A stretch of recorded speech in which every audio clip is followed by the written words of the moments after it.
Hello everyone, सबैजनालाई नमस्ते, न्यानो अभिवादन र हजुरलाई न्यानो स्वागत गर्न चाहन्छु मेरो यस सर्ट भिडियोमा।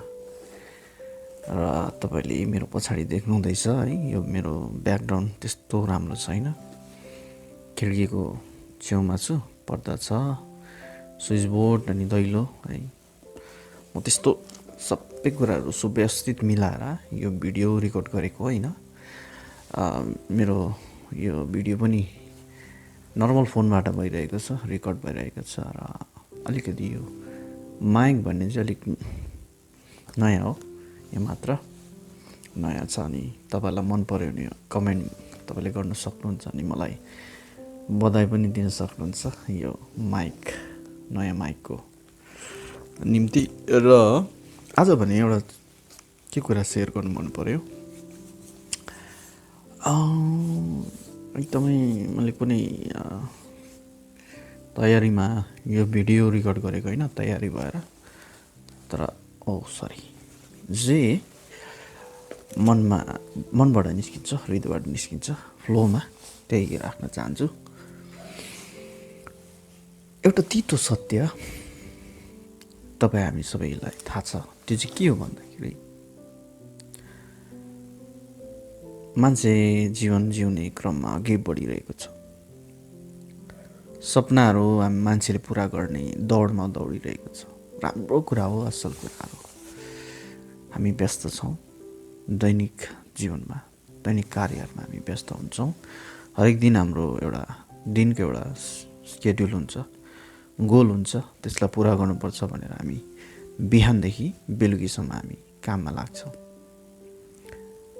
सबैजनाको सपना हुन्छ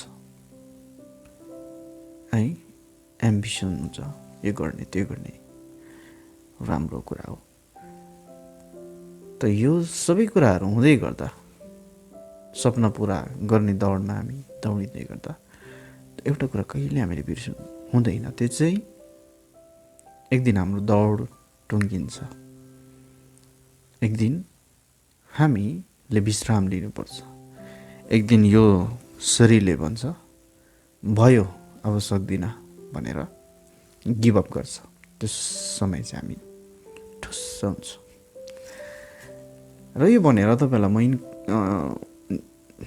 डिस्करेज गर्न खोजेको पनि होइन, तर एउटै कुरा म तपाईँलाई भन्न चाहेको के हो भने हामीमा बल छ, हामीमा ताकत छ, हामीमा ज्ञान र बुद्धि छ। यो सबै कुरा हुँदै गर्दाखेरि पनि तर मान्छेले कहिल्यै घमण्ड गर्नु हुँदैन। एउटा घटना म भन्न चाहन्छु। म एक दिन अस्पतालमा एउटा सानो काम लिएर गएको थिएँ। अनि छोटो एउटा जानकारी लिनु थियो। गएर अनि जुन व्यक्तिलाई भेटेँ मैले, त्यो के कुराहरू सोध्नु थियो है, डकुमेन्ट्सहरूको लागि, बनाउनको लागि सोधेँ। अनि जस्तै म बाहिर निस्केको धेरै भिड देखेँ। अनि के भयो होला भनेर एउटा जान्ने जिज्ञासा भयो। त्यो भिडमा गएर हेरेको 3 जना यङ जवान मान्छेको चाहिँ डेड बडी निकाल्दै रहेछ, पुलिसहरू रहेछ। अनि फोटोहरू खिच्दै थियो। अनि जस मैले हेरेँ त्यो डेड बडीलाई, यङ थियो, जवान केटाहरू। सोचेँ के हो जिन्दगी है, क्षणभरको जिन्दगी। यिनीहरूको पनि धेरै सपनाहरू थियो होला, परिवार थियो होला, तर हेर्नुहोस् एक्सिडेन्ट भएर बितेको रहेछ। अनि बाटोमा जाँदै गर्दा मैले मनमा आफैलाई भन्दै थिएँ कति छोटो छ यो जिन्दगी। अनि यो जीवनमा हामीले सबैसँग राम्रो व्यवहार गरेर, सबैसँग मिलेर जिउनु पर्ने रहेछ। अनि घमण्ड के को कुराको गर्नु, बलको, बुद्धिको। हेर्नुहोस् त जीवन कति छोटो छ, त्यो सबै कुरोहरू एक दिन सकिन्छ। अनि आकाशमा उड्दै गरेको चरीले पनि भन्छ अरे एक दिन त म झर्ने कहाँ हो, जमिनमा हो। सो मैले भन्न चाहेको यही हो। बाइबलले भन्छ, यिर्मया पुस्तकको 9:23 अनि 24 यसरी भनिएको छ, परमप्रभु येशू भन्नुहुन्छ, बुद्धिमान मानिसले आफ्नो बुद्धिमा घमण्ड नगरोस्, अथवा बलियो मानिसले आफ्नो बलमा घमण्ड नगरोस्, अथवा धनी मानिसले आफ्नो धनमा घमण्ड नगरोस्। तर जसले घमण्ड गर्छ त्यसले यस विषयमा घमण्ड गरोस्, म परमप्रभुलाई जान्दछु र चिन्दछु, र उहाँ त्यही परमप्रभु हुनुहुन्छ जसले पृथ्वीमा दया, न्याय र धार्मिकताको व्यवहार गर्नुहुन्छ, किनभने यिनैमा म प्रसन्न हुन्छु, परमप्रभु भन्नुहुन्छ। हामीमा बल हुन्छ, हामीमा धन हुन्छ, त्यो कुराहरूमा हामीले घमण्ड गरेर कुनै लाभ छैन, किनकि एक दिन त्यो सबै कुरो बितेर जाने हो। बल, धन जब यो संसारमा हामी बित्छौँ सबै कुराहरू टुङ्गिने हो। तर एउटा कुरो कहिले टुङ्गिँदैन, त्यो चाहिँ के हो भन्दाखेरि जब परमप्रभुलाई हामी जानेको हुन्छौँ, परमप्रभुलाई चिनेको हुन्छ, यो कुरा कहिले कहिले कहिले पनि टुङ्गिने होइन।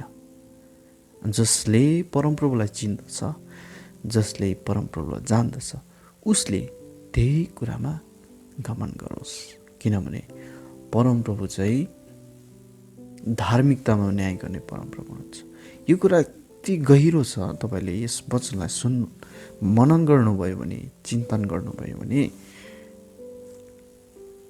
सम्बन्धको कुरा छ भनौँ न। परमप्रभुसँग एउटा व्यक्तिलाई कहिले चिन्छ, एउटा व्यक्तिलाई कहिले जान्दछ, जब उसलाई नजदिकबाट हामी निहाल्छौँ, उसको भित्री कुराहरू जब हामी बुझ्छौँ। कहिले भन्दाखेरि त्यो व्यक्तिसँग जसो हामी समय बिताउँछौँ, घनिष्ठतामा हामी उसँग बस्छौँ, हिँड्छौँ, तब चाहिँ उसको सबै कुराहरू हामी जान्दै जान्दै चिन्दै हामी थाहा छ।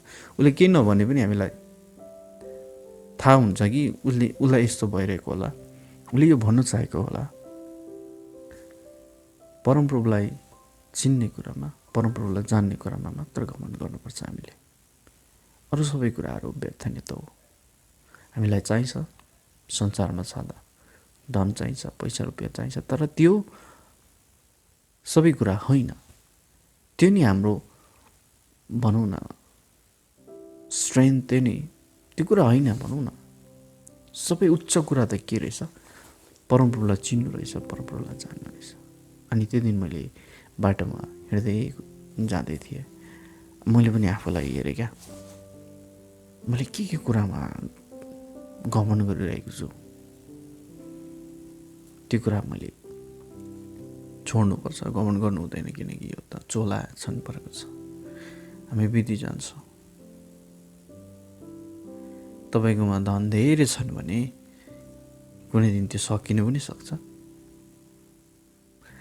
तपाईँकोमा ज्ञान बुद्धि छ, एक दिन तपाईँको ज्ञान बुद्धि पनि शून्य हुन सक्छ। तर अनन्तको कुरा चाहिँ परमप्रभुलाई चिन्नु अनि जान्नु। म यो उत्साह दिन चाहन्छु, जति पनि अहिले मलाई सुन्दै हुनुहुन्छ है, मेरो मित्रहरू, साथीहरू,